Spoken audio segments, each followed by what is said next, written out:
All right, time is now 6 p.m. and I'll call to order our regularly scheduled work session and call on Claudia to do roll call. We don't do roll call on work session. I thought so, but I wasn't 100%. All right, I'll call on Jeff with a G to give a presentation on our stormwater utility, and Leon, and my phone screen's a little low, but yeah, if you kick us off, I'll be there shortly.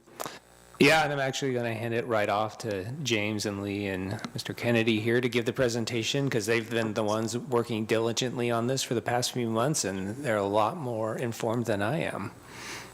You did so well last night, though, just so you know. Okay. I'm here to take notes. All right, Claudia, when you want to share, I think we're ready.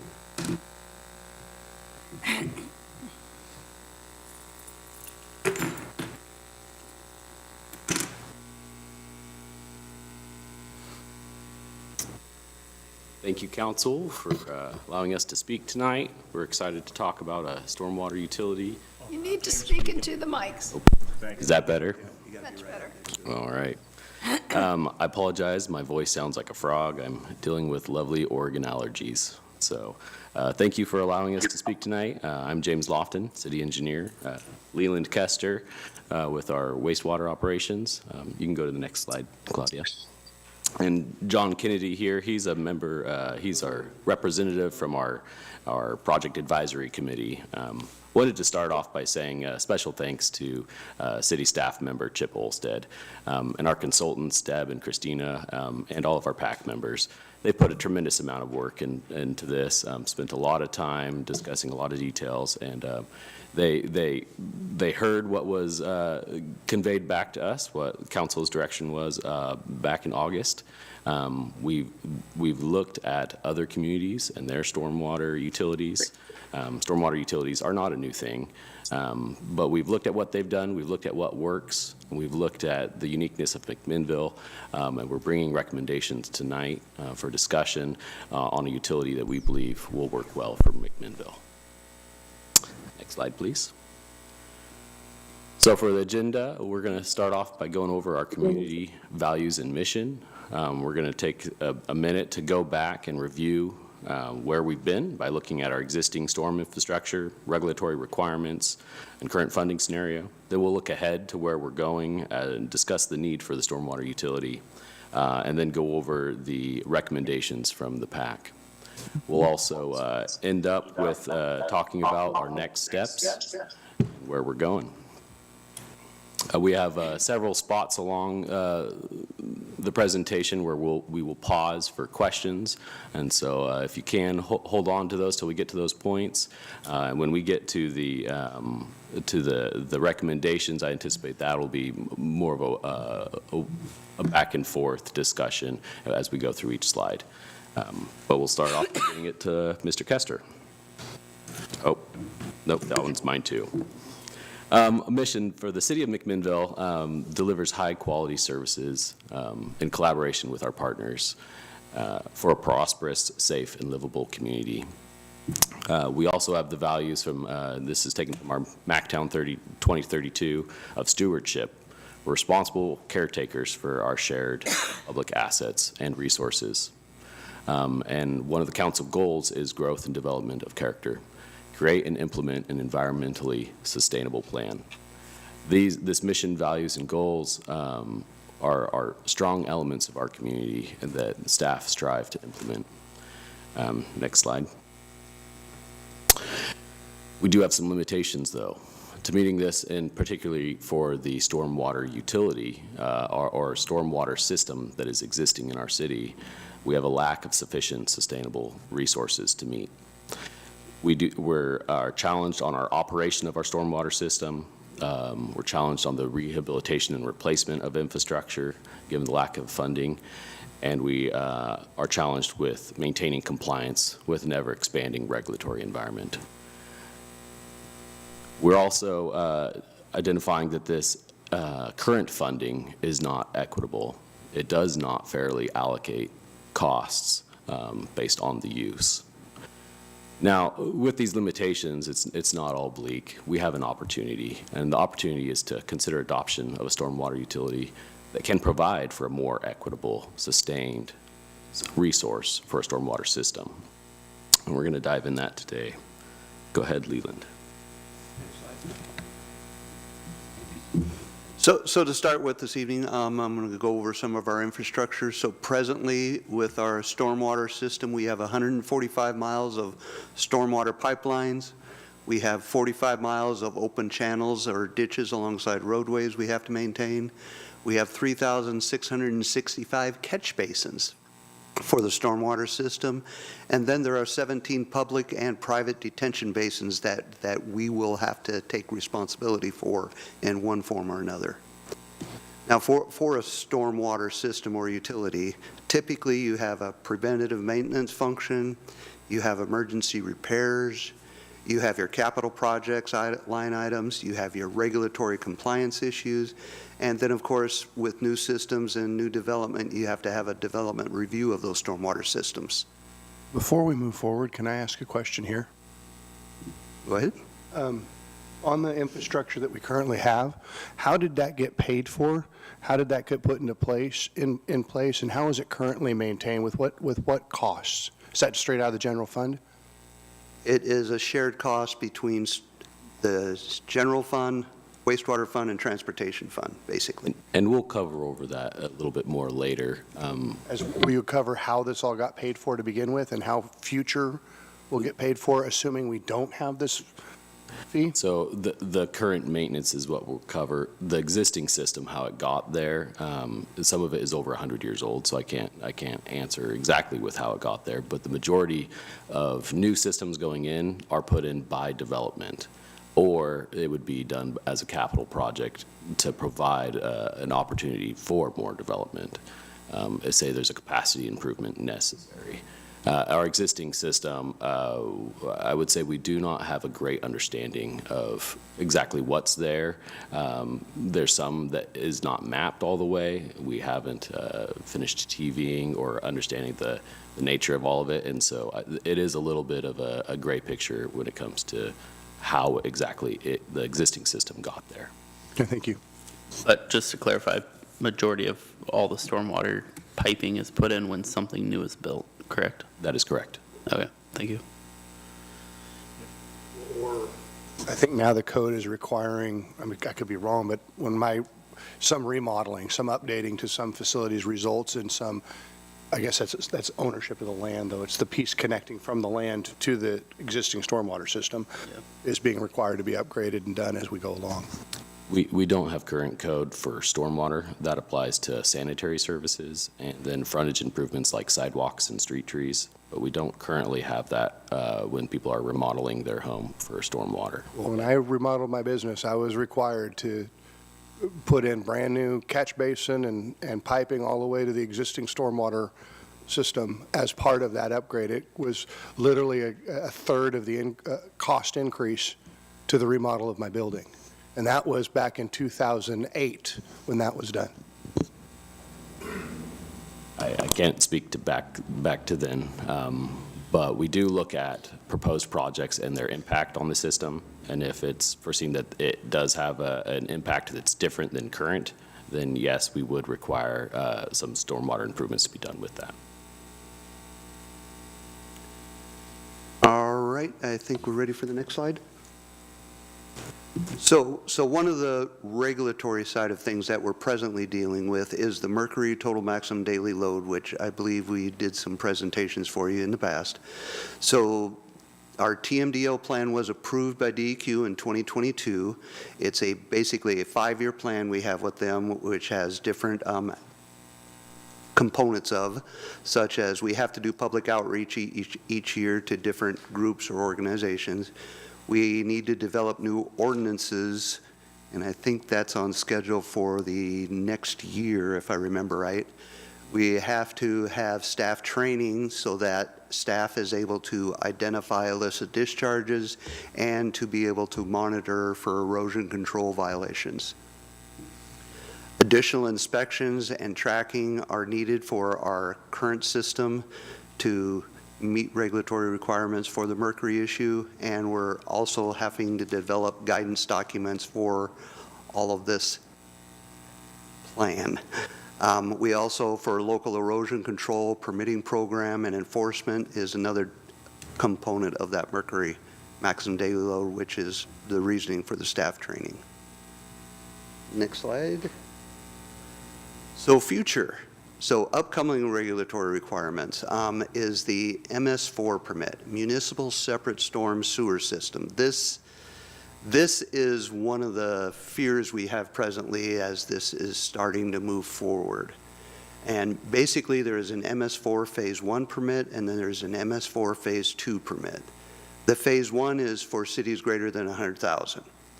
The Phase 2 is for urbanized areas that are up to 50,000. So McMinnville presently 36,000, but the urbanized area includes Lafayette and Dayton as well as in that count, which puts us around 41, 42,000. With that, we are close enough that DEQ is going to be looking our direction. Fortunately, we had a meeting with DEQ and our MS4 team, and they expect that in the next 2 to 5 years, we will have an MS4 permit. And of course, in the notes there, McMinnville is the largest city in Oregon that doesn't presently have an MS4 permit. So some of the requirements are similar to the mercury TMDL we have, with the exception of adding in a stormwater management plan, which we'll have to develop, a spill prevention and response program, and ongoing water quality monitoring. So all of our outfalls along the river, we will have to make sure they are maintained and operating properly. Presently, we don't have an inspection system that actually looks at those on a regular basis. Development of construction standards and enforcement, which we presently don't have, will have to be developed. Leland, on the expected in the next 2 to 5 years, that's us being notified. We need to submit a plan and then we get a runway to implement that plan like the TMDL, or no? Yes. So basically, they will notify us, you are in need of having to do this. We will have to fill out an I don't remember, about a 10-page application and submit that information to DEQ and pay a $30,000 application fee. And then once that's done, it will be a 5-year implementation plan. Each year we will have to do step 1 or step 2 and slowly bring it up to the full MS4 permit standards. Okay. Do you have, one thing that, having gone through the process of what you're talking about, I don't want to take all of the thunder out of the presentation, but that hit me is turning that, DEQ is going to come to us and say, congratulations, you now qualify for this, that you have to, all these new standards you have to meet and all this new reporting you have to do, and along with that is what's the impact to the staff and employee base we will need to have to onboard all of that requirement was a big one to me. Do you have that in here later, or could you illuminate that now? I think there's more numbers in there later that'll have that obvious, but there is going to definitely be a higher staff count. There'll be the management side and the actual worker side who has to actually go out and just to rise to meet the need of that permit at 5-year implementation. Yeah. Yes. Thank you. And when they roll those permits out, do they offer any grants to kind of stand up that program initially, or no? There was a grant program to help initially develop it. So I think there will be some funding available through grant system that technically when it's applied for, I believe DEQ said that it may be or you provide a match, or it's a loan, but in the end, if you may qualify it to it being forgiven if everything is followed properly. Gotcha. Okay, thank you. So next, our current funding. What do we do presently? So out of the wastewater fund, we have our conveyance staff that has the Vactors and the TV vans. So we use those on a as-needed basis to do any repairs and do any emergency responses that arise from a sinkhole in a road or whatever may develop.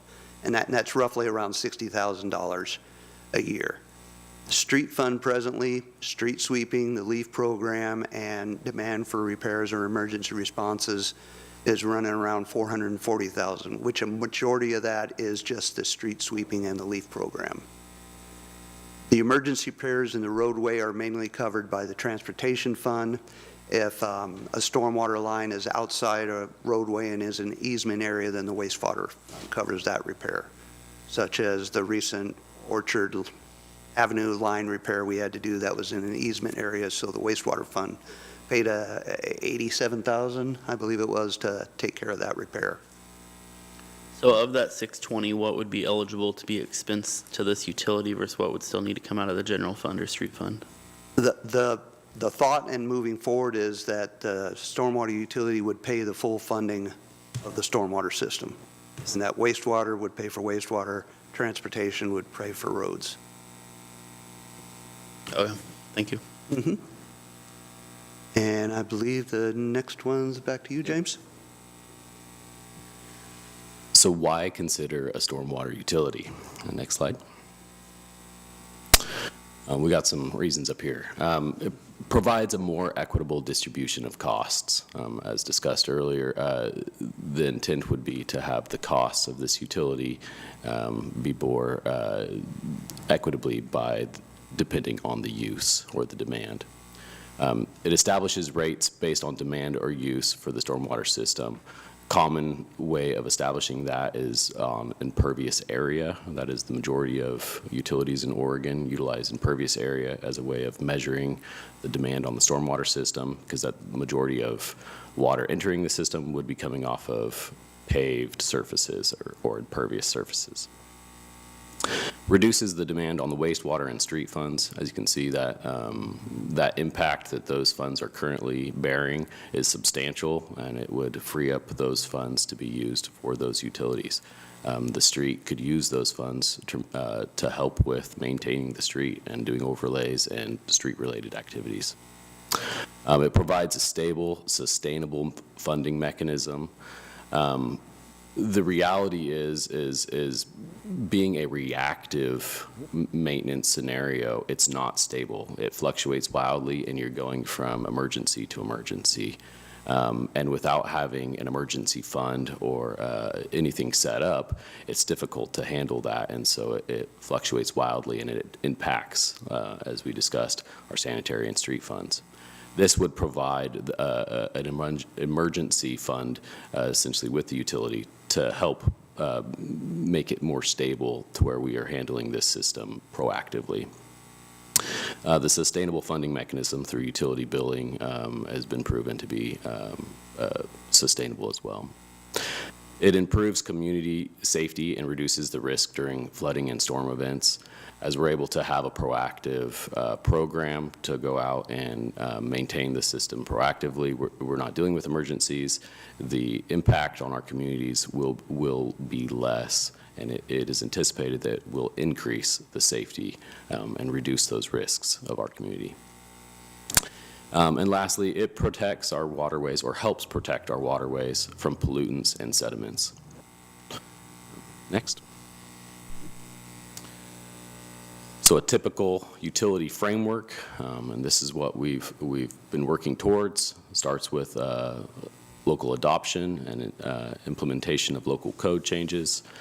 We identify revenue requirements and funding level. We've completed the majority of that work now, and we'll be discussing that more in a little bit. Rate setting, we've also completed that. Our consultants have done a tremendous amount of work to sort that out, and we'll also be talking about that a little bit more later.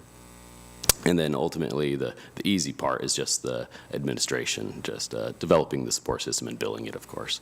I say that jokingly because there's a tremendous amount of work involved, obviously, with billing, and that will come next, although we have already started coordinating with Water and Light on that. What do you estimate the increase in the administrative staff for billing and stuff? I do not know that at this time. I'd have to get back to you. They intend to bill through McWater and Light, and it'll be, Oh, okay. So there will be a slide on that towards the end. Yep. yeah, I did remember that, okay. Slide, please. We're going to be looking at it, though. I'm just wondering if we need more people. Yeah. So our utility funding progression, right now, we're at what would be the interim phase, where it's a shared funding from maintenance and other utilities, essentially. Where we'd like to be going towards is the utility startup, where we can deal with near-term regulation requirements. We can begin initial planning on how we'll develop a sustainable program, and we'll be able to have a dedicated funding source to manage that. Where we would go in the future is with that dedicated funding source. One of the priority items will be progressing with moving forward with a stormwater master plan. That is needed to fully understand our system, and with that, to understand the capital costs associated with it, to develop a perpetual life maintenance program, as well as potential alternative funding sources like SDCs. And also the master plan will be necessary to comply with future regulations. That would be a future phase of this program. Any questions at this point? Question, if I may, Council President. Yeah, go ahead, Sal. So what is the, and I think you just answered it, but it seemed a little backwards that the stormwater master plan would come after the conversation about about creating the financial framework. Can you explain the thinking behind that to me? Yes, it's to pull together a full master plan is a tremendous amount of effort, and it's costly. We anticipate it'll be at least $1.5 million, and we do not currently have a funding mechanism to spend $1.5 million on a master plan.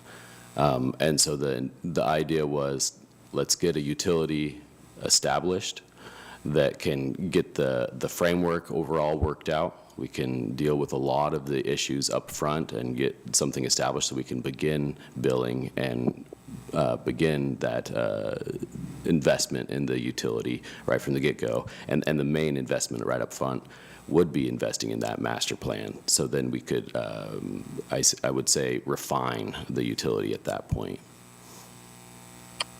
And then in terms of the timing for the creation of the utility relative to the regulatory burden being imposed on us, can you explain to me how you see that sequence happening? It's our best guess at this point. We don't know exactly what DEQ will do, but we know that they will do something, and so we believe it's important to start planning for that.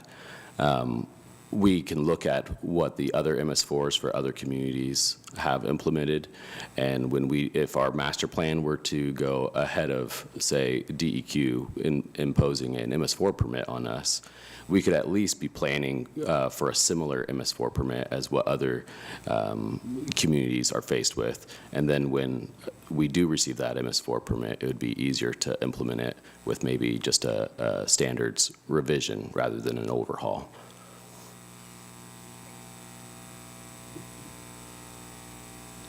Any further questions, Councilor Peralta? Oh, Council President, that was great. Thank you. Thank you. Next slide. So getting into the rate setting methodology, the key steps for that are project the revenue requirements for the increasing levels of service. We say it's an increased level of service because today we're doing very, very little, and to become proactive and to start replacing lines that are at the end of their life cycle, it will be an increased level of service. That being said, how we go about that, we've had to make some assumptions, and one of those is potentially phasing in this utility. And so with that, there would be different levels of service provided with phasing in. And we'll cover that a little more later. Next would be allocating cost to customer classes based on the benefit.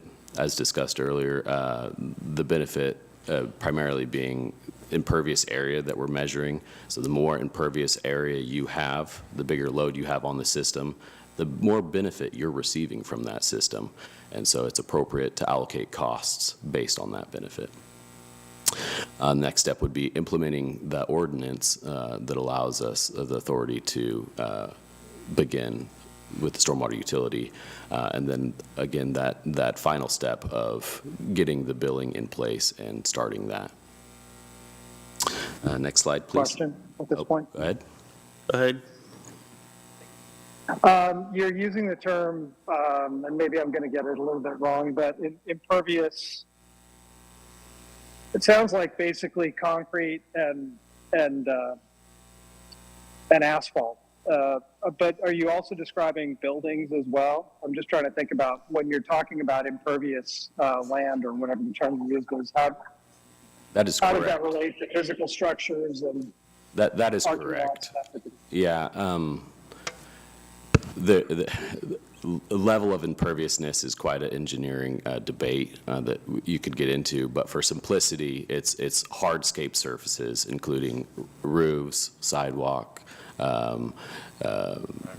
driveways, patios, any hardscape that you would be on the private property would be measured, and that would be considered the impervious surface. What about AstroTurf?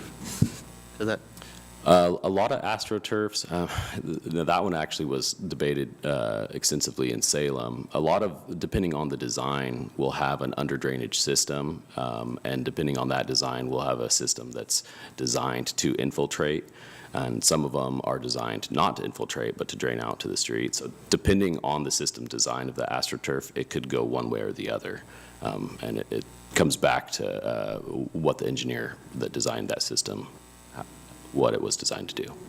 okay? Thank you. Next slide. Oh, we're already here. Community engagement has been a big component of this utility.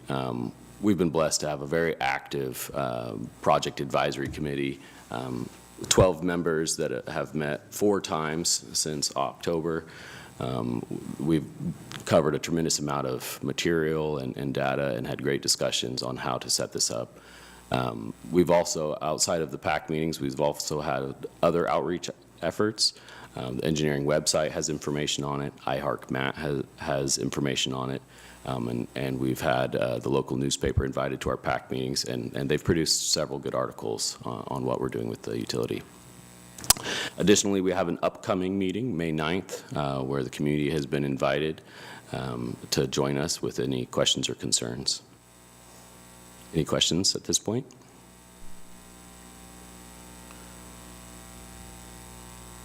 Doesn't look like it. Okay, and so next slide. Now we're getting into the meat and potatoes of why we're here. We're bringing you the recommendations, and I'm pleased to start it off by saying the overall recommendation was a strong consensus from our PAC to move forward with the adoption of a stormwater utility. And as we go through these recommendations, I'm happy to pause the presentation for discussion and back and forth with questions. Next slide. So starting with revenue recommendations, the first one, and I'll go through these quick, and then I'll show you some other slides, and then we'll come back to these ones. But to start it off, for risk management, the committee recommended that the expenses required to meet the water quality regulatory requirements be fully funded to start with for this utility, and that the community values avoid enforcement penalties and potential third-party litigation. If we do not meet our regulatory requirements, we are at risk of being fined, essentially.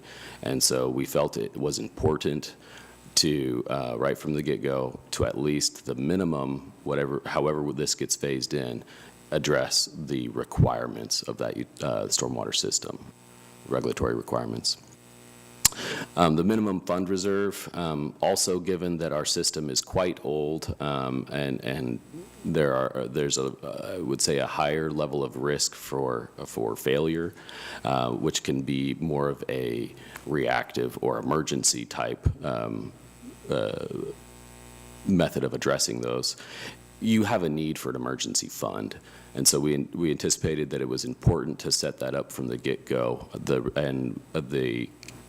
PAC recommended that that stormwater utility should build that emergency fund to be equal to at least 3 months of operating expenses. The revenue requirements, the committee recommends revenue requirements begin with the minimum level of service and transition to an interim revenue level of service over a 3-year period. And I can discuss more on that later too. Next slide, please. So this is what that would be a 3-year period transition could look like. And this is also our first slide where we're showing what the calculated rate would be. Fiscal year 24-25, starting this coming July, would be starting at $950. Now, of course, if we are to implement this, it'll take some time to set up the billing, and so we wouldn't start billing for that right away. It would likely not start till receiving any funds till February of 25. Just wanted to show that that's fiscal year 24-25. Any questions? I do. ERU, is that the same terminology being used for the city services fee? That's $13 per month per house? Does anybody?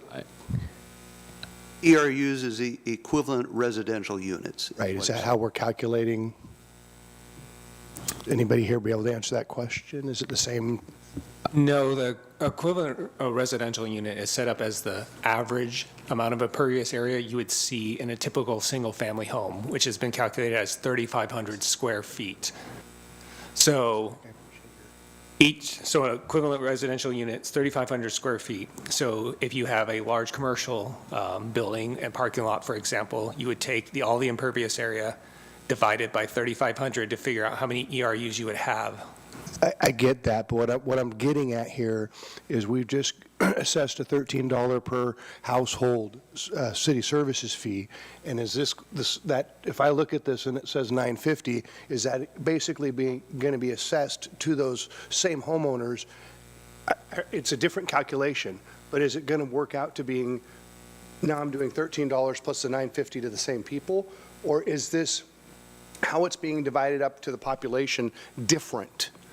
So if you look below, and I think this answers your question, Councilor Chenoweth, the single unit residential ERU for a single family residential unit, a house in town, the median that we calculated was that the average was right at 3,500 square feet. A standard home would receive 1 ERU billing, which would be the $950. That ERU is important to establish for calculating the commercial properties, not for the single-family residential. Those all receive 1. So essentially, then the answer is yes to my question. I believe so. Okay, thank you. And looks like we have our rate analyst, Deb Ghilardi, turned her camera on if she wanted to make any comments.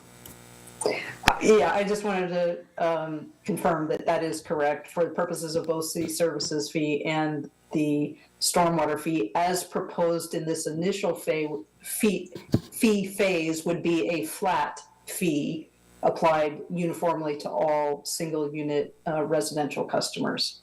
So even though it's defined, one is defined by impervious area and the other is defined by dwelling units in the city services fee, and the non-residential equivalency is a different basis in terms of the ERUs. The impact on a single family residential is 1 ERU per dwelling unit. Thank you very much for clearing up my inability to comprehend that. And looking down further through the graph, you can see that a single unit attached, or what would be more of like, say, a duplex facility, it would not be charged a full ERU. They'd be charged 0.7. And going on down throughout the rest of those, primarily being commercial or industrial, those are calculated. And so for, say, a large industrial down there, second up from the bottom is an example. Say they have 960,000 square feet of impervious area, that ends up being calced out to about 275 ERUs, and that would be a typical bill per month of $2,600. Do we know who has that locally? When you guys pulled that number, was it just a That was random an number, actual. or was it actually pulled from like Cascade Steel or the Creamery, or? I can't off the top of my head recall who it was, but that was an actual law, I believe, that impervious area. I can get back to you and answer that. Thank you. And so these would be typical billings that if we chose these as a wide range of billings you could see with this utility. And we're showing the different phase and to show how it could look over phased type implementation. As far as the billing goes and working with the software company on that, I mean, every lot's going to have a different ERU size. So, the city service fee, you kind of just assess, and Deb could maybe speak to this, but it was like a single family residential, and then it went to like the commercial water meter size or water pipe size, where this seems like it would be like a billing nightmare to figure out each individual account. It's been fun. I think our GIS specialist is frustrated with me right now, but he's been working tirelessly on marrying up the data from our GIS consultant did go and measure all the impervious surface for non-residential. And with that, then we're trying to marry up that data with water and lights, how they bill. And so where our data initially was with what would be lots or water and lights data, their billing information is not necessarily by lot. And so we have been migrating and getting the data to where they line up with the billing software. We're actually on track to probably have that complete by the end of next week. Just on the commercial side or on the residential side as well? For all of them. Okay. Well, actually, for the residential side, we haven't been calculating every home yet. There's a policy recommendation later that we're going to get to, but essentially we're looking at a flat rate for single-family homes. It's going to be more equitable, but it's not going to be fully equitable. Equity is really not binary for that kind of thing. So this is getting us in that direction, and there could be future phases where we could get down to actually calculating the impervious for every single-family lot in the city. But administratively, it would be very difficult in the early phases of a utility to be able to do that. So there's a policy recommendation later in on the slide deck that talks about going with a flat rate for single-family residentials to start. Okay. That is correct, but even the single-family residential did require some data alignment, and so we're on track next week to have all of our data aligned for residential and non-residential. Next slide, please. One of the things we heard from council last time we were here is wanting to see how this compared to other communities. You can see down there on the low end of the scale, the 950 in orange, and then our high end of the scale, our 1550, is sitting there closer to the middle of the pack. One thing worth noting, there's a couple things on this graph that it doesn't maybe fairly represent. Communities like Kaiser or Redmond have, I would say, soil types that lend themselves to being infiltrating much better than what McMinnville has. And when you have soils that infiltrate well, you don't have a need for large piped stormwater systems as much. And so Kaiser or Redmond may be able to get away with a less expensive stormwater system, and is why maybe they have a lower rate. McMinnville does not have great soil. It does not infiltrate well. And so we have a pretty substantial system. It is costly. The other thing worth noting too is if we are to phase in over a couple years to get to that 1550, the other rates that are on here may have also gone up. And so in comparison to the others, that 1550 could be further to the left. But it's worth noting that they are not, I would say, uncharacteristic of what's seen elsewhere for jurisdictions. Do you see those rate structures tied to CPI, or are they just annual reviewed by their bodies? I think it varies. Deb Ghilardi, would you be able to answer that one? You have more experience with other jurisdictions. You're correct. Most of these are evaluated on a regular basis based on a financial plan, just like the city does for the wastewater user fees. So that's the standard approach. there are some, actually, I don't know if there's any of these that are automatically set to increase based on CPI. I know like Carlton does that for their sewer fees, but they don't even have a stormwater fee at this point in time. So it is used generally as a practice in utility rate setting, but I don't know that any of these communities use that. Okay, thank you, Deb. Next slide, please. So with seeing the rates and where they fall compared to other communities, we wanted to revisit this because maybe now these recommendations, you have some more context for them. And so that risk management, that 950 would include the cost necessary to handle the required regulatory expenses. And so the committee recommending that those expenses be met as a minimum level of service there. Minimum fund reserve, again, that emergency fund, setting that up from the get-go, that's important and primarily due to the age of our system and us having to be reactive. The revenue requirements, the committee recommending a 3-year period for the transition. We kind of displayed that on how we would go from 950 to 1550. Are there any more questions with any of that at this time? No, it doesn't look like it. All right. Actually, I'd like to have the council at least give us some feedback on whether you agree with the recommendation or have further questions. Really, this work session is going to help us build the ordinance and the program, and so we'd like to be getting feedback from you in this time if you agree with the recommendations that are coming out from the PAC, or if you have a dissenting opinion on them. That would be beneficial for us so we can move forward with building an ordinance, hopefully to bring to you in June. All right, with that, I'll open it up for feedback. Councilor Minke, do you want to share your thoughts? Sure. Looking at it, I think I understand what you're doing with the impermeability and things like that. And although I'm not excited about it, I feel like it's a reasonable rate structure. We've got to start somewhere, so I guess that's what we need to do. Councilor Chenoweth?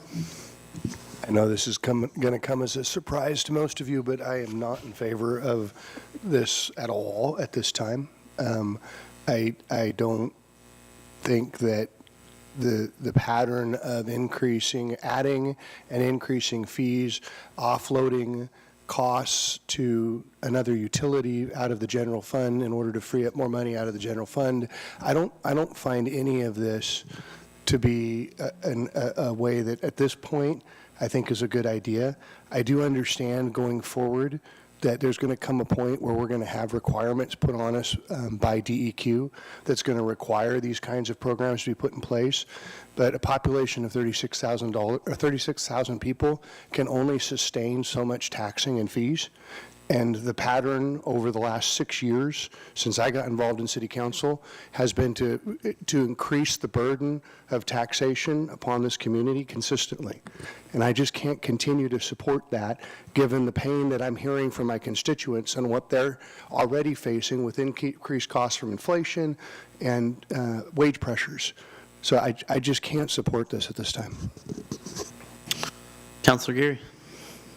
Give me a minute. All right, Councilor Peralta, do you have any thoughts to share? I guess I'll fall down on the same side of this as Kelly. It's not really exciting to get sucked into additional regulatory requirements, but we can't just pretend like we're not requirements, and just because we would rather not be burdened by them and rather not incur these costs doesn't mean that we don't still have to pay. Alternative is taking fines from DEP.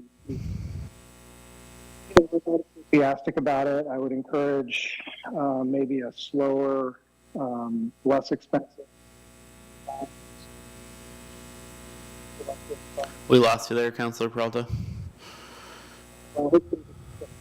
I would just say that a longer, slower rollout and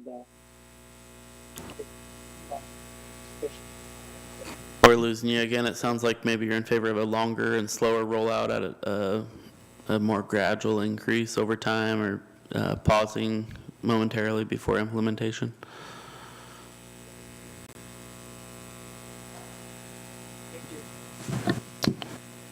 We still can't hear you. Raise your hand if you get a little bit better connection, and I'll call back on you, and I'll go to Councilor Geary for now. Thank you. I would support the suite of recommendations here, having been on the committee, been a part of all of the conversations and dialogue. I am being represented when it says the committee recommends, and so I think in here, and I would just underline a few things being we are behind and on our system as it is.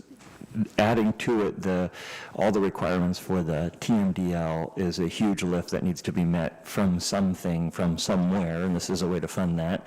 We as I've heard David Renshaw say in the budget process, we have a run to fail model, and we are doing that with the pipes that take critical water throughout the city and manage an invisible force, and we're running that system to failure. And unless we do something now and soon, we have an opportunity to phase it in, and I would support that phase in of catching up with a lot of deferred maintenance and understanding that motion creates friction, and that is a financial pain point, and we need to make sure we're managing that as we feather these things in to take care of the future of our city. But we are running our stormwater system to fail, and the cost to fix that failure will be way above what this plan suggests, and this is a smart way to manage that and try at this point to get ahead of it.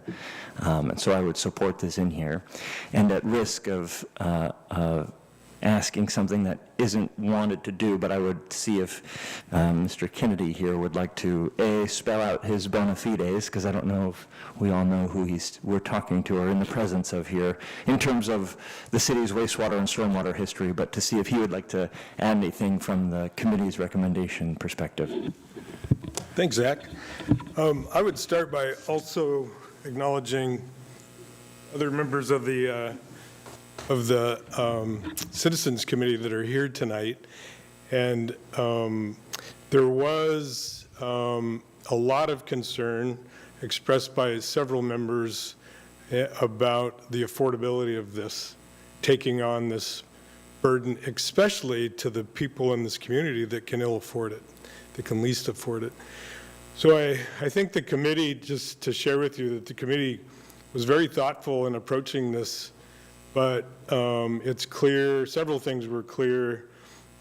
Staff did a good job of helping the committee members understand that there's a lot of history here. The need for this utility didn't happen overnight. It's been an issue for a long time. It's an unfunded utility. And one of the concessions made, in part thanks to Mark Davis, who's behind me, was this concept of phasing it over time. Instead of just jumping into this $15.50, monthly rate on day one to transition into that. So I think that's an important thing to point out to the counselors that, and from the standpoint of what the committee looked at, considered, and are bringing forward today is, I think, some careful thought and concern about people in this community that are taxed and taxed and taxed, whether it's a utility fee or truly a tax. But so that's, Zach, thanks for the kind words. But yeah. Oh, John, do you want to list your bona fides from the city? So I was the assistant city engineer here from 1992 to 99. Basically, while I was here doing what the engineering staff continue to do today, is I was tasked with keeping track of our infrastructure. At the time, in 1992, the city took on a very huge task. What the council members at that time In 1991, we're hit with an unfunded federal mandate to deal with water quality in the Yamhill River, and the council took that head on. They developed a very aggressive wastewater program. I came just in time to be the project manager, and I got to oversee the spending of about $50 million in city funds for major upgrades to the wastewater system, including the wastewater treatment plant, which was opened in 94 or 95? 96, January 96. I've been gone so long, I forget. But so just to say, there's some parallels here, and the only reason I mention that, not patting myself on the back, but it was interesting to watch the council members at that time take on a very controversial rate increase. In 1992, the sewer rates in McMinnville were $5 a month. In 5 years, that increased to $45 a month. That was a pretty big task for the council to take on, and the News Register did a great job of, just really making the citizens aware of what we were doing and why we were doing it, and so that's what I did. Also, Councilor Chenoweth, there was a question you had asked early on. I was almost grabbed the microphone to. It's also important to note, you'd asked about how stormwater infrastructure projects were funded in the past. I'll give you two really good examples. One is Lafayette Avenue, which in 1997, Lafayette Avenue, which, from where it connects with 99 to where 3rd and Johnson, where it transitions to Johnson, the state of Oregon asked the city to take that right away over, and they did it with a bunch of money, and that's what tempted us to take on Lafayette Avenue. So with the state money, with some city money that we put together, and we also used some sewer money because there was some major upgrades to the infrastructure in Lafayette Avenue. That project moved forward, and it's typical of a major street project like what we did in Lafayette Avenue to also upgrade the stormwater system. And there were some major deficiencies. So, just to point out that over the years, Lafayette Avenue being an example, that, the city has taken on projects kind of piecemeal, not following a master plan related to stormwater improvements, but just primarily with street improvements in the lead, incorporating stormwater improvements with those projects. One other example, and then I'll be quiet, is I don't know if you all remember what Baker Creek Road used to look like prior to, I think it was 2005, that there was a very deep, dangerous ditch on the side of the road, no sidewalks. So the city took on the improvements of Baker Creek Road, and with the road improvements and incorporating sidewalks, put in a substantial stormwater system. And then there were, not just in Baker Creek Road, but downstream, there were some stormwater improvements that were related to that to just get the water to the right place. So with that, I'll stop, but I wanted to, related to your question. In my teenage years, twice I was in that ditch. Oh, So in your car? Yeah. Or a bike? Car. Sorry. If I could just give a point of clarification, because I may have misspoke earlier. With regards to the stormwater funding, what we're trying to offset is wastewater and the transportation fund, not general fund. So these are both utilities that we're trying to offset the costs in. All right, Councilor Peralta, any better reception now? Do you want to share any more comments? No, that's okay. Thanks, Adam. I'm good. Thank you. So yeah, I definitely see where eventually there could be a need for this. I mean, right now I know that we underfund our street fund and our asphalt index continues to deteriorate. We see that in the budget briefing every year, as well as a number of other things that, that transportation fund could benefit from not supporting stormwater anymore. For me, it's more of a dance of timing, much like Councilor Chenoweth with some recent fees coming online, that $1.50 gradually coming back online from the fire district and things like that. I just don't really know if today is the right time. As far as the methodology of the reserve fund and making sure that it's fully funded and our rate can fully fund that, I'm in full support of that.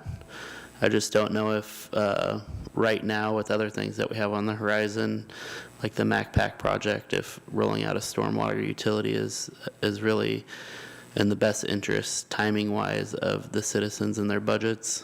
That said, I'm not going to say that I'm fully opposed to it down the road, because I do see a need for it. I don't see with what we've recently done and what we might be doing in May of next year that this coming online in February is really the best interest of budgeting for our taxpayer.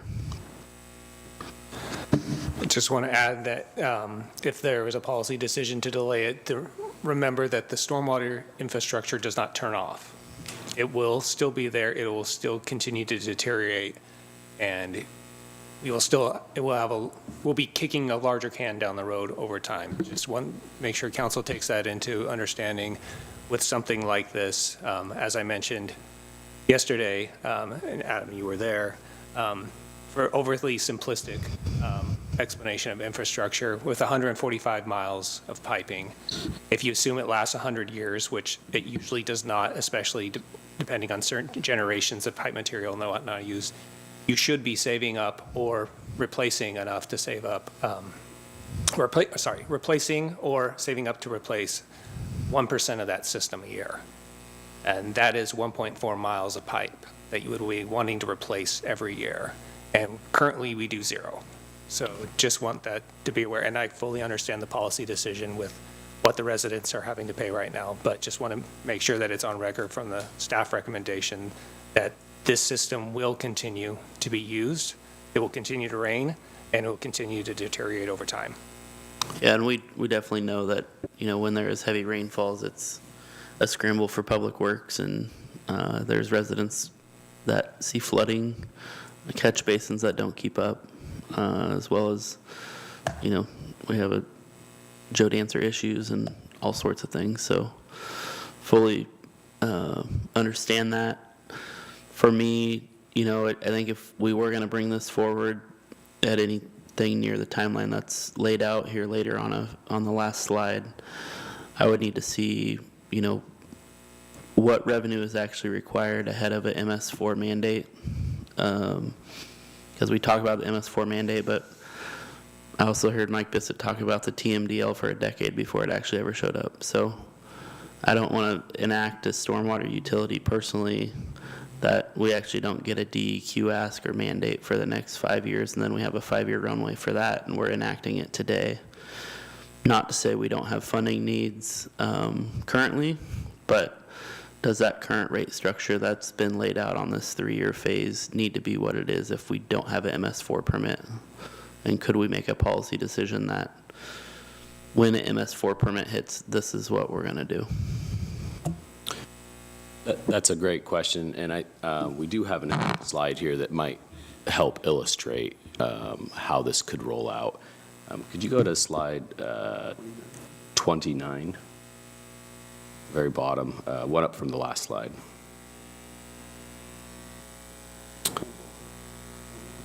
One more.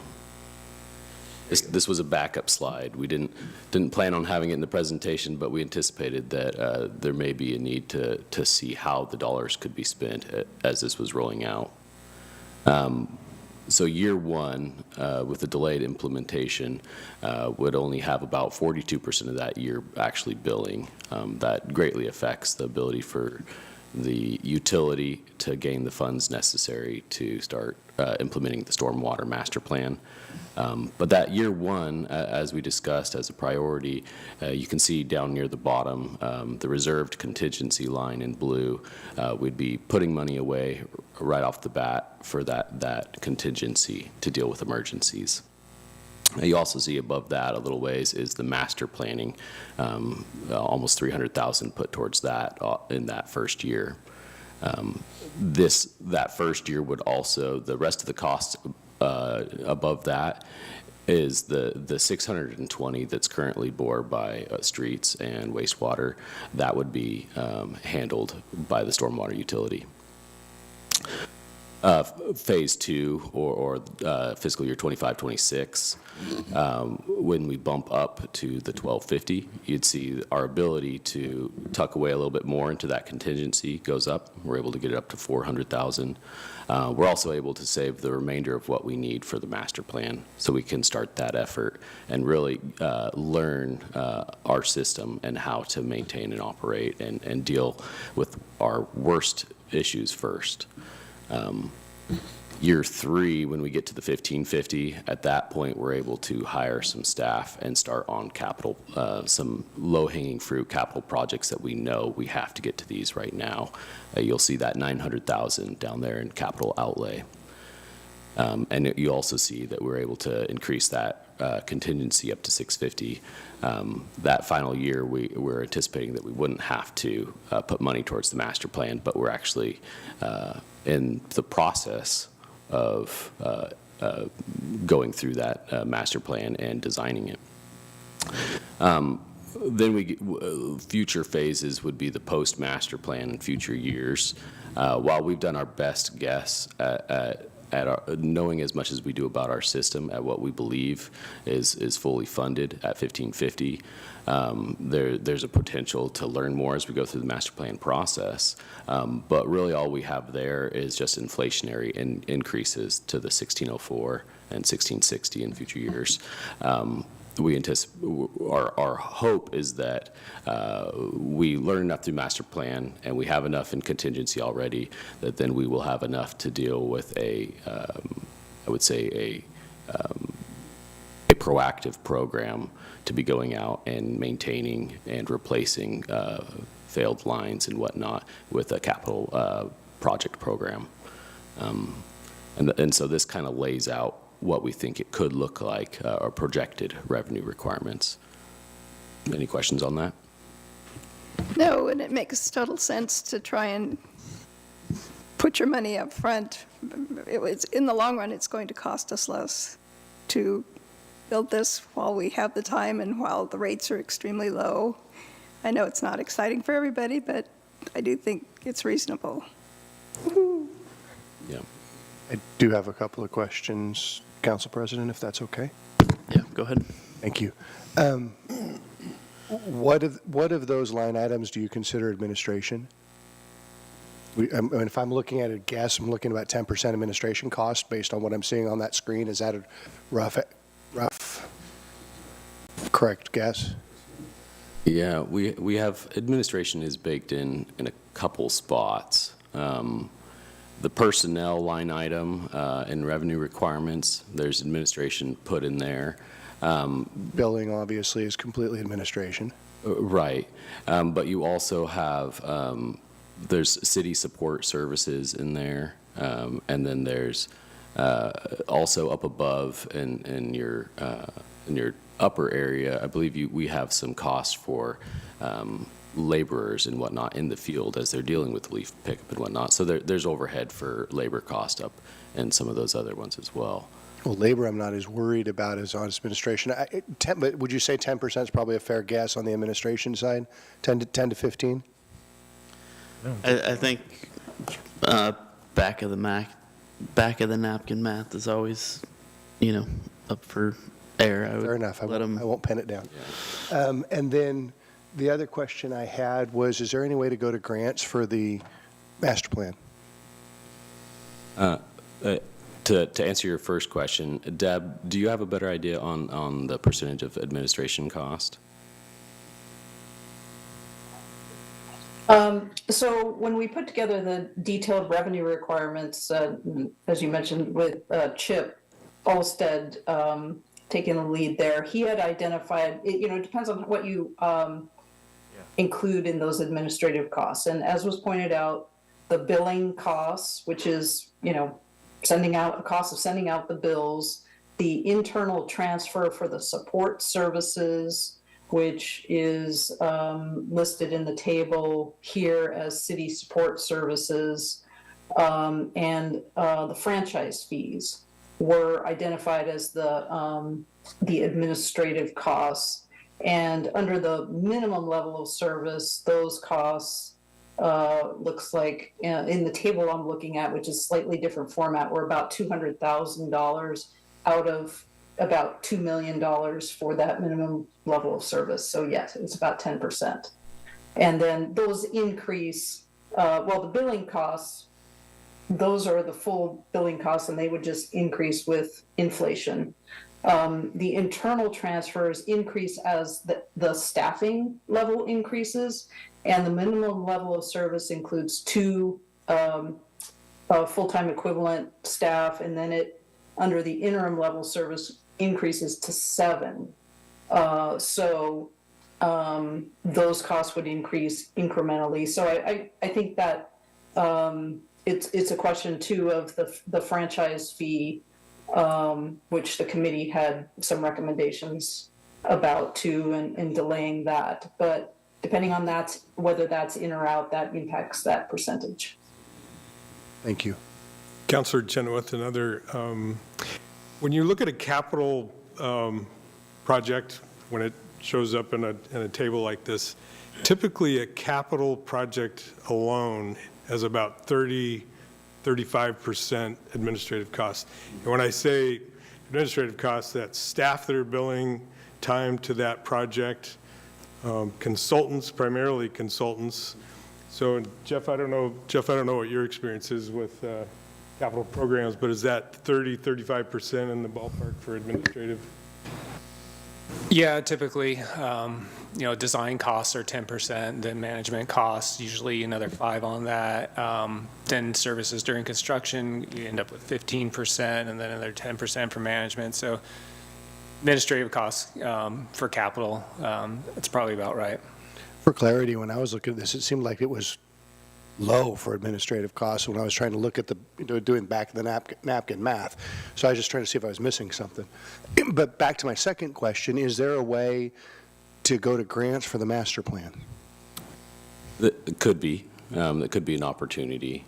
We can continue to explore that option.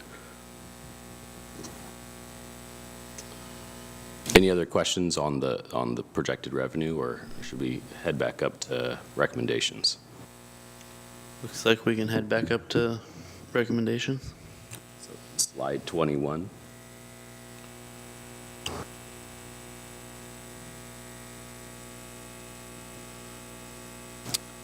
Next slide, please. So the next recommendation from our committee, and this is important to note, that we're very mindful of the situation that a lot of folks are feeling with inflation and whatnot, and also mindful of our need to be more equitable. The committee, we had a lot of discussions about what we would charge, if it would be a flat rate or if we'd have a tiered rate. Ultimately, the complexity of a tiered rate, we discussed that it would take a substantial amount of administration cost right now to get us to the point where we could implement a tiered rate.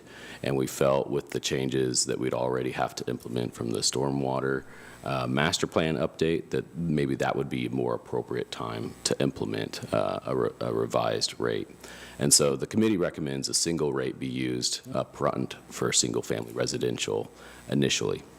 But upon completion of that master plan, the committee strongly supports moving to a tiered rate structure for single-family. And that could look, to demonstrate that could look like if your property had 0 to 2,000 square feet of impervious, you're charged this amount, and then 2,000 to 3,500, this a different or a more increased amount, and then above 3,500, you could have an even larger fee potentially. But that could provide a little bit more equitability. Any comments or feedback on that one? I think it's certainly worth looking at.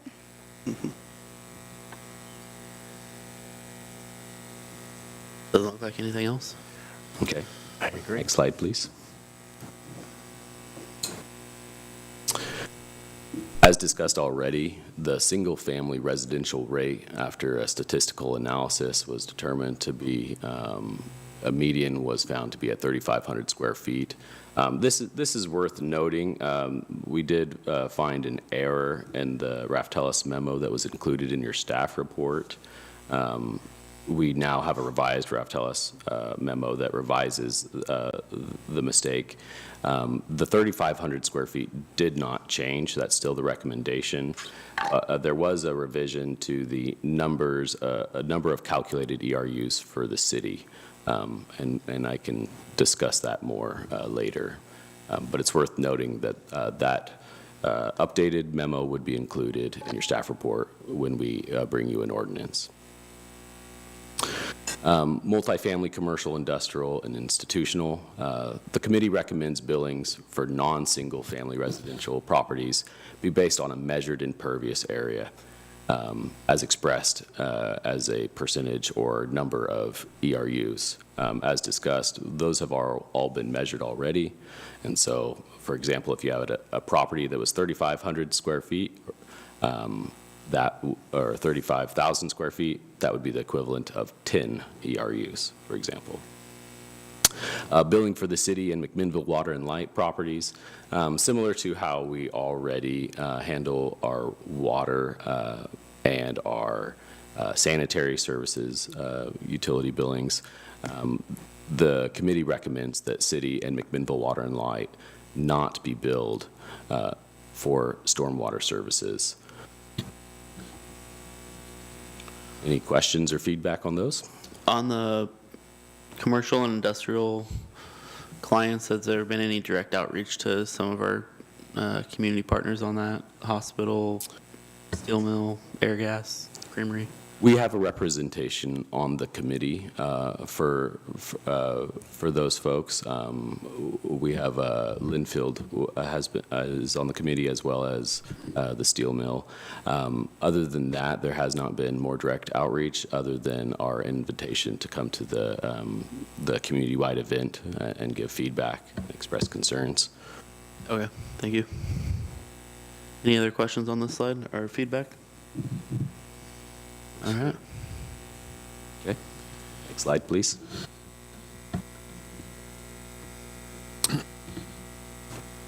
The committee recommends some potential discounts or credits be considered, one of which would be a 35% discount given to non-single family dwellings that are fully self-contained, and that would have a discharge to streams or rivers not maintained by the city, and that would also have a discharge permit from DEQ.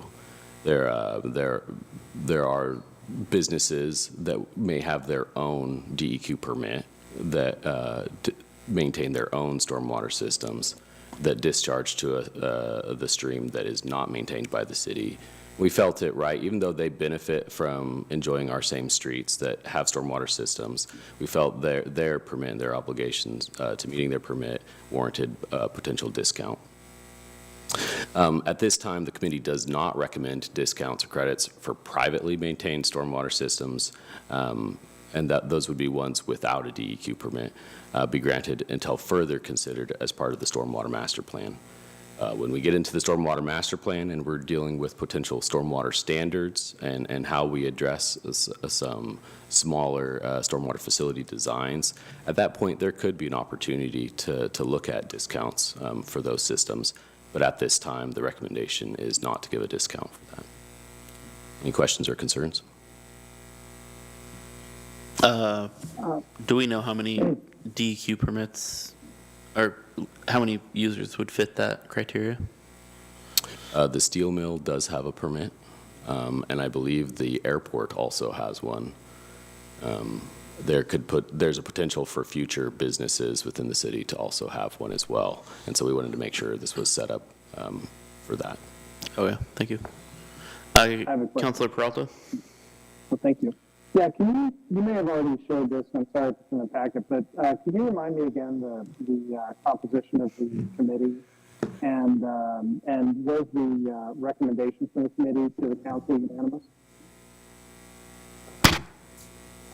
I didn't catch Couldn't that. understand. Can you repeat that, Councilor Peralta? You were a little mumbled. Sorry, I've got a bad connection. I was asking, can you remind me, please, what the composition was of the committee And were the recommendations of the committee unanimous? Oh, The composition of the committee, and if the recommendations were unanimous or if there was dissenting votes. There was a lot of discussion on each one of these recommendations. I would say not all of them were purely unanimous. There's strong opinions on them, but I think we all reached a consensus on this was appropriate for the stormwater utility.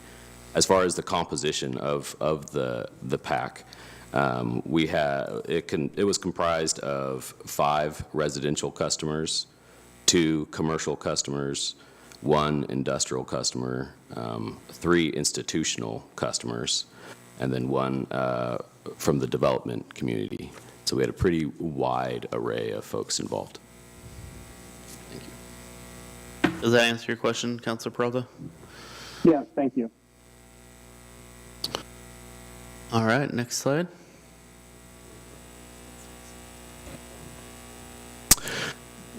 Now we're getting into billing recommendations.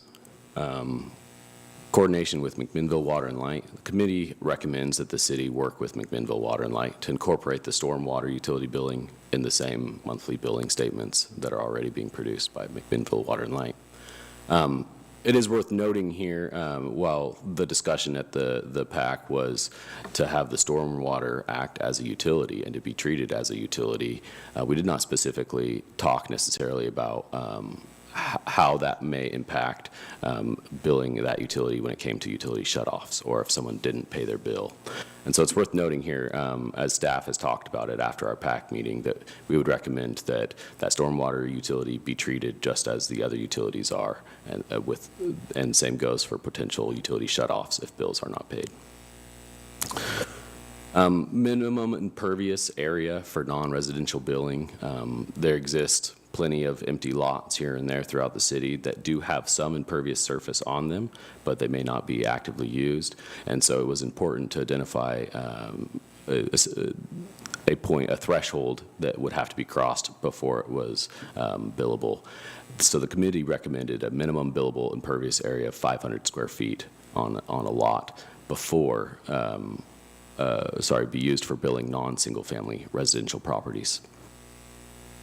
And then to help with administration for billing, it also makes sense to, with the final one here, rounding for non-residential customers.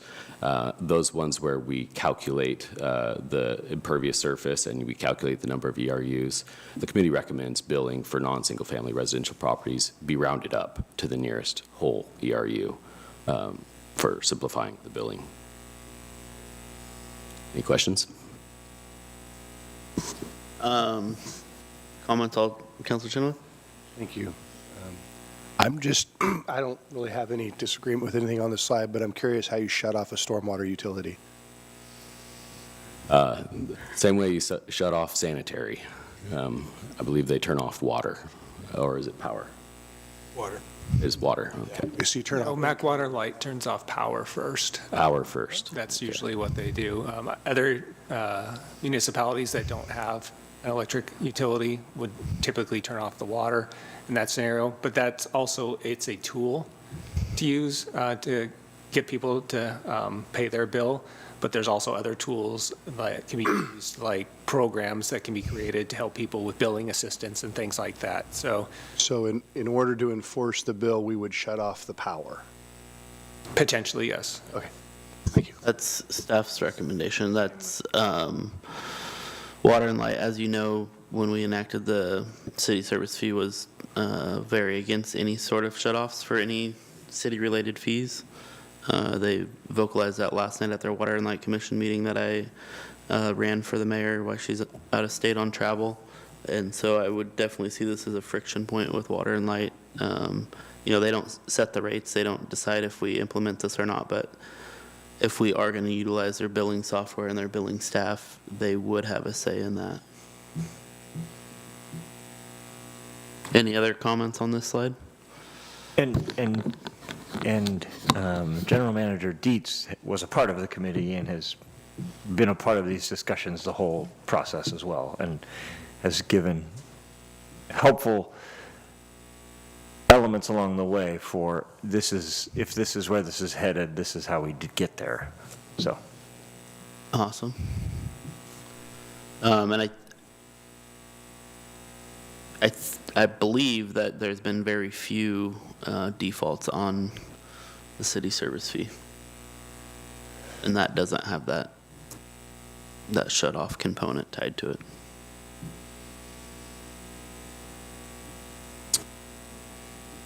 Ready for the next? Yeah. Another policy recommendation from the PAC related to the franchise fee. They recommended that the franchise fee be deferred for a minimum of 3 years and then be considered as a dedicated transfer to the street fund. Of course, this would need to be discussed at council, but the intent here was to allow a utility to get established off the bat. It's hard to stomach having a $200,000 a year franchise fee being levied upon it. So let the utility get established to where they build up their reserve, and then once that happens, then it could be brought online. The dedicated transfer to the street fund was also brought up as a recommendation to, as the streets have had the burden of carrying the majority of the cost this far for dealing with the LEAF program and whatnot, that transfer to the streets could really alleviate some of the constraints that fund is currently facing. So it's a franchise fee on the utility to the street fund? Am I following that right? The city currently charges franchise fees for all the utilities, and so we implemented it as part of our projections, but that cost is difficult to stomach right from the get-go. And so the intent would be to defer implementing that, even though it's city policy to have a franchise fee, defer the implementation of it, not necessarily eliminate it. But then when it does get implemented, that the amount that would be paid for the franchise would go directly to the street fund. Okay. Rather than the general fund, I believe. I would add that that's pretty atypical often. Franchise fees go into general fund revenue. So you have the flexibility when it's in the general fund to do transfers after that, but it is atypical to have an enterprise fund, a dedicated enterprise fund franchise fee goes directly to another fund like that. It usually only goes to the general fund. And point of clarification, you said we charge a franchise fee on all utilities. We do not charge a franchise fee on power or water. Oh, thank you for the clarification. Yeah, that we have the pilot that's Payment in lieu of. payment in lieu of tax instead. Next one is assistance to low-income households. Again, out of understanding the community is going through a lot, the community wanted to recommend that the stormwater utility provide assistance to those low-income households on a pro rata basis, similar to the assistance that we currently provide with our wastewater fund. And that's been a successful program, and so this utility would also pay into that. The administrative appeal process, again, like we'd like to believe we're all perfect sometimes. We know we make errors, and there's a potential that as billings go out that there could be an error on them. And so we felt it was, the community felt it was important to make sure when we implement that ordinance that we also adopt provisions that allow for an administrative appeal process so customers can reconcile any errors that may have been made on the measurement of impervious surfaces.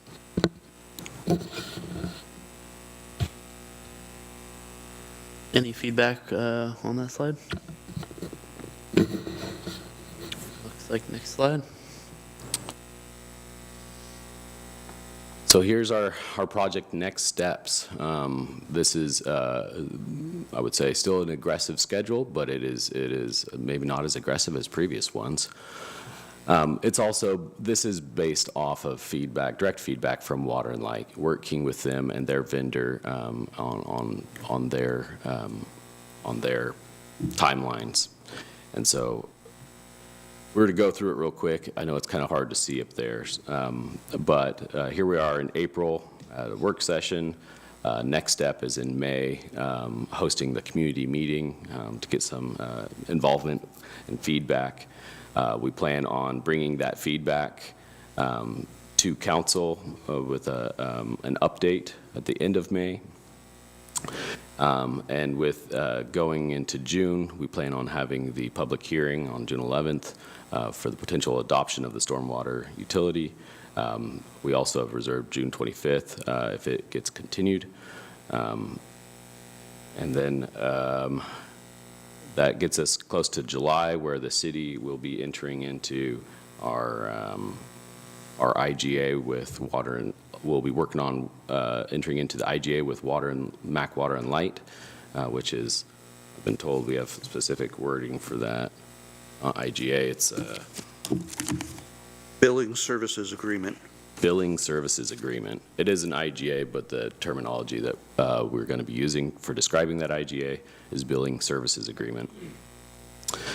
That would come to the city for adoption July 9th, and then back to Water and Light for approval.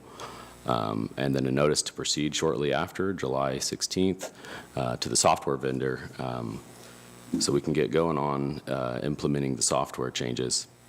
Software changes could be potentially completed by middle of October, which would allow test runs for Water and Light to be completed by January 1st.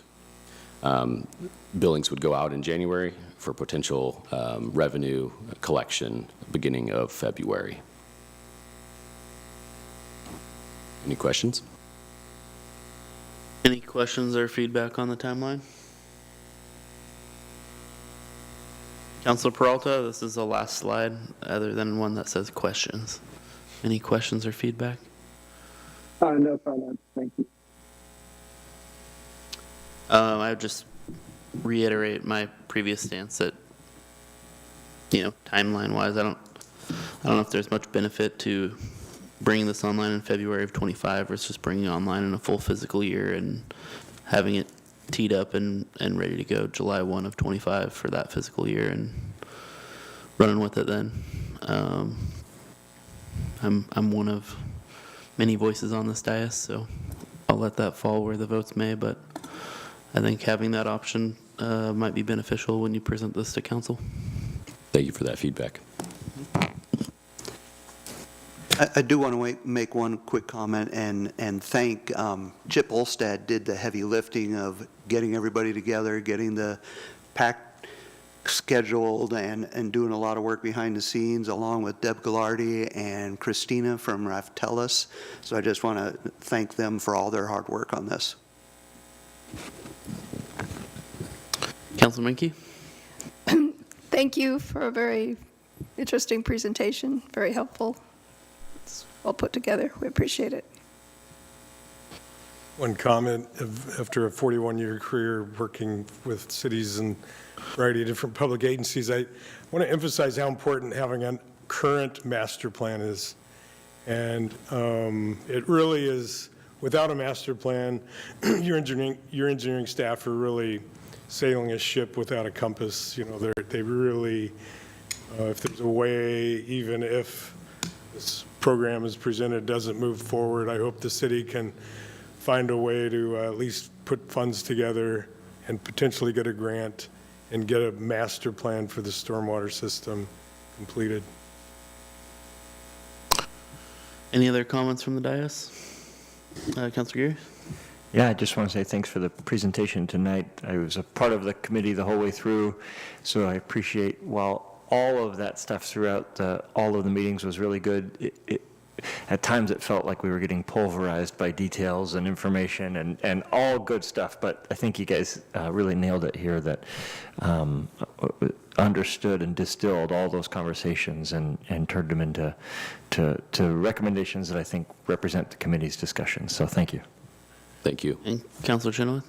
Thank you, Council President. I just want to also say thank you for the presentation. While I don't necessarily support increases in fees at this time, I do appreciate the hard work that goes into putting this together. I do appreciate the time that goes into putting these things together.